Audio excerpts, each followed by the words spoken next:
just want it. Hi guys, welcome to Tech Engineer. I am Shiva. So today we are going to discuss about ceiling fan rod extension length and distance between two fan. Okay, so வாங்க வீடியோக்குள்ளே போகலாம். So actually பார்த்தீங்க அப்படின்னா நம்மளுடைய ceiling height வந்துட்டு ஒவ்வொரு பில்டிங்க்கும் டிஃப்ரெண்ட்டாக இருக்கும். ஓகே, ஸோ அப்போது எந்த மாதிரியான ஹைட்டுக்கு எந்த மாதிரியான ராடு வந்துட்டு சூஸ் பண்ணணும் அப்படிங்கிறது மேஜர் ரோல். ஓகே, ஸோ இப்போது நம்மளுடைய சீலிங் ஹைட்டு வந்துட்டு 8 ஃபீட் இருக்குது அப்படின்னா நமக்கு ராடு வந்துட்டு டவுன் ராடு வந்துட்டு தேவை கிடையாது. அதுவே வந்துட்டு 9 ஃபீட் இருந்தது அப்படின்னா 6 இன்ச்சஸில் வந்துட்டு நீங்கள் வந்துட்டு ராடு வந்துட்டு சூஸ் பண்ணணும்.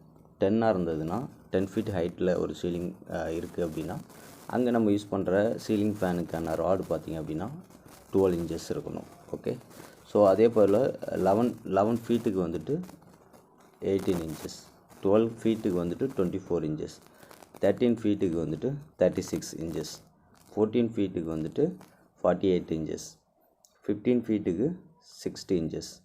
ஸோ 20 ஃபீட் அபோவ் போணுச்சு அப்படின்னா 72 இன்ச்சஸ் வந்துட்டு நீங்கள் டவுன் ராடு வந்துட்டு சூஸ் பண்ணிக்கலாம். Okay, so next distance between two fan.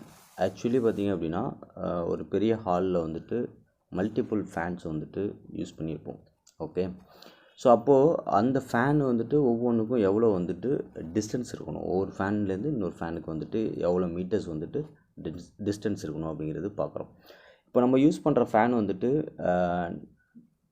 36 inches 900 mm ஃபேனாக இருந்தது அப்படின்னா அதுலேருந்து ஒரு ஃபேன் டு இன்னொரு ஃபேனுக்கு நம்ம கொடுக்கக்கூடிய டிஸ்டன்ஸ் வந்து பார்த்திங்க அப்படின்னா 1.8 மீட்டர்ஸ் வந்துட்டு கேப் நம்ம கொடுக்கணும்.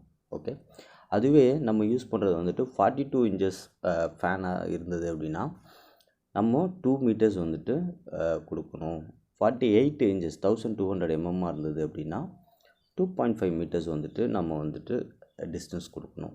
அதுவே 1400 mm இருக்குது அப்படின்னா நம்ம வந்துட்டு 3 மீட்டர்ஸ் வந்துட்டு கேப் கொடுக்கணும். அதாவது ஒரு ஃபேன்லேருந்து இன்னொரு ஃபேனுக்கான டிஸ்டன்ஸ்.